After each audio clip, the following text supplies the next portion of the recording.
এসে কলকাতার মানুষদের সাথে পরিচয় করা, তারা তাদের গ্রাম থেকে যেই জিনিসগুলো নিয়ে আসে বা যেই ধরনের পর্যটনের ইনফরমেশন নিয়ে আসে সেটা যাতে ডাইরেক্টলি এখানকার যারা পর্যটন ইন্ডাস্ট্রির সাথে আছে বা ডাইরেক্টলি যারা টুরিস্ট আছে তাদের সাথে যাতে ইন্টারাকশনটা হতে পারে সেই ব্যবস্থাটা করা।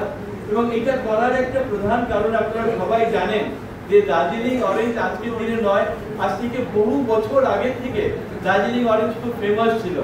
এবং আমরা জানি যে ব্রিটিশ ইন্ডিয়ার টাইমে সেখানে যখন চা বাগানগুলোতে খেলা হতো তখন এই ম্যানেজাররা যখন ক্রিকেট খেলতো তখন অরেঞ্জ টুর্নামেন্ট হতো, মানে চা বাগানের যে ক্লাবগুলোর মধ্যে অরেঞ্জ টুর্নামেন্ট খেলা হতো। ট্রেন ভর্তি করে কালিম্পং এবং দার্জিলিং থেকে ছোট ট্রেনে করে আমাদের কমলালেবু এসে পৌঁছতো শিলিগুড়ি, এবং শিলিগুড়ির থেকে বড় ট্রেনে করে কলকাতায় কমলালেবু এসে পৌঁছতো এবং সেখান থেকে বিদেশে যেত। এই ছিল হচ্ছে কমলালেবুর ভ্যালু। মানে গোটা বছর ধরে আমাদের হিলসের মানুষজন তারা যেই বাকি রাখে বাচ্চাদেরকে পড়াশোনা করার জন্য, একটু ভালো স্বাস্থ্যের জন্য, সেই বাকিগুলো তারা কিন্তু দোকানপাট, স্কুলের মায়না সবকিছু কিন্তু যখন কমলালেবু হয় সেটা দিয়ে শোধ করে। তো মাঝে আমরা জানি যে এই কমলালেবু যে চাষবাস সেখানে পোকা ধরে খুব তাড়াতাড়ি সেই যে বড় বড় কমলালেবুর অর্চার যার উপরে ডিপেন্ড করতো পাহাড়ের মানুষজন সেগুলো নষ্ট হয়ে গেছে, এবং সেগুলোর বদলে যে অল্টারনেটিভ কোনো এগ্রিকালচার হবে, মেনলি যারা লেপচা ভুটিয়া এই ধরনের মানুষজন আছে অল্টারনেটিভ, তারা কোনো অল্টারনেটিভ পাচ্ছিল না। এবং ওই সময় যখন আমরা টুরিজমটা তাদের ওখানে নিয়ে যাই আমরা মনে করি যে কলকাতা এই যে কমলালেবু নিয়ে প্রবলেমটা এটা হাইলাইট করা উচিত।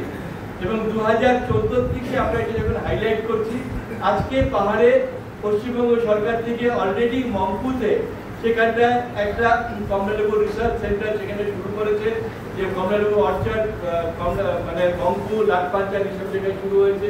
চিটংয়ে ছোট করে ফেস্টিভ্যাল হচ্ছে। আমরা সবার আগে 2010-এ আমরা এই ফেস্টিভ্যালটা আমরা শুরু করেছিলাম আমাদের মেইনলি সামসিং অঞ্চলে, সামসিং জলঢাকা অঞ্চলে। সেই ফেস্টিভ্যাল থেকেই কিন্তু আস্তে আস্তে আস্তে আস্তে কলকাতায় আসার আমাদের যে ইচ্ছে বা আমাদের যে প্রবণতা সেটা আছে, এবং আমরা সেখান থেকে সেখানে সবার আমরা অ্যাটেনশন আমরা ড্র করতে পারি। এবং আমরা চাই যে সেখানে গভর্নমেন্ট অফ ইন্ডিয়া ওয়েস্ট বেঙ্গলের সাথে একসাথে মিলে একটা সাইট্রাস রিসার্চ ইনস্টিটিউট ওখানে তৈরি করুক, যাতে আমাদের ওইখানকার কমলালেবু বা সাইট্রাস ফ্রুট যেহেতু পাহাড়ে ভালো হয়, চা বাগানের সাথে সাথে অন্য শাক সবজির সাথে মেইন ক্যাশ ক্রপ যেহেতু কমলালেবু, সেটা যাতে আরো ভালো হয় সেদিকে যাতে আমরা এগোতে পারি, এবং সেটাকে সাস্টেইন করার জন্য, কমপ্লিমেন্ট করার জন্য আমরা গ্রামীণ পর্যটনটাকে কিন্তু সবসময় বেস হিসেবে তৈরি করেছি। তো এই গ্রামীণ পর্যটন কমলালেবু উৎসবে আমাদের এই 3 দিন ব্যাপী 6, 7, 8 আমাদের কলকাতা সল্টলেকের সিটি সেন্টারে যেটা হবে, এই 3 দিনে আমাদের কি কি প্রোগ্রাম হবে, আমরা কিভাবে সেখানে কারা আসছে এবং কিভাবে সেখানে বিভিন্ন কালচার থেকে শুরু করে হ্যান্ডিক্রাফট থেকে শুরু করে ট্যুরিজম থেকে শুরু করে কমলালেবুকে সামনে রেখে এই সেলিব্রেশনটা হবে, সেটা নিয়ে আমাদের যিনি কোঅর্ডিনেটর আছেন, জয়েন্ট কোঅর্ডিনেটর গীতালি রায়জি এবং আমাদের মহেশিতা রায়জি আছেন, আমি বলবো ওনারা জানে একটু এলাবোরেট করে এই প্রোগ্রাম সম্বন্ধে বলেন প্লিজ।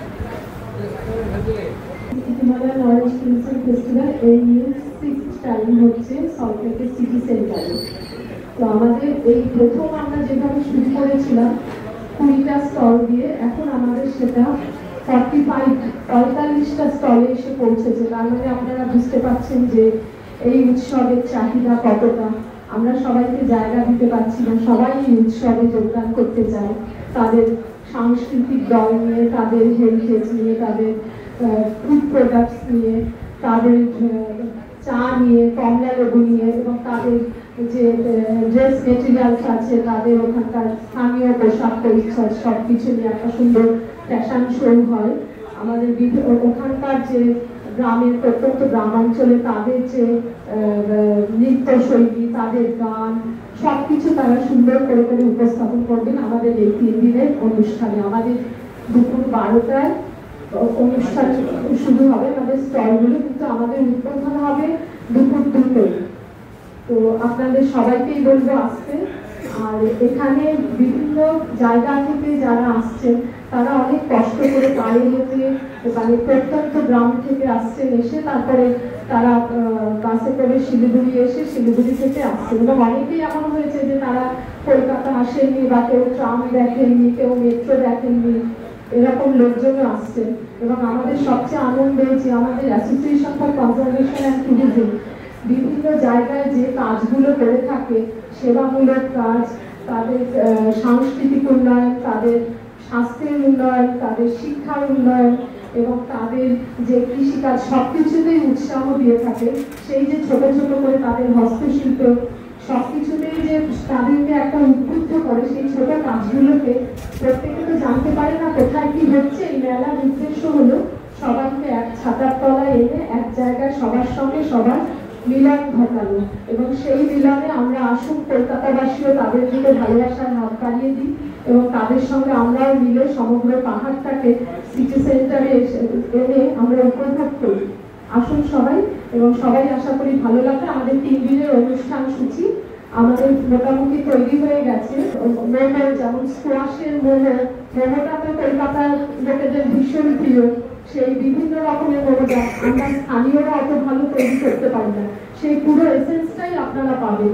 সেই জন্য পাহাড়ের পুরো স্বাদটাকে অনুভব করতে হলে শীতের কলকাতায় চলে আসুন সল্টলেক সিটি সেন্টারে। নমস্কার। অনেক অনেক ধন্যবাদ গীতাদিকে। আমি একটুখানি বলে রাখি যে আমরা যেবার প্রথম বছর কলকাতায় এলাম, সেই বছর আমাদেরকে ওখান থেকে ঠেলে পাঠিয়েছিল মংপুর মানুষেরা। তার কারণ হচ্ছে রবি ঠাকুর তার জীবনকালে 4 বার মংপুতে গেছিলেন, এবং যখন উনি একদম পরের বার ফিরে আসার পরে খুবই অসুস্থ হয়ে পড়েন,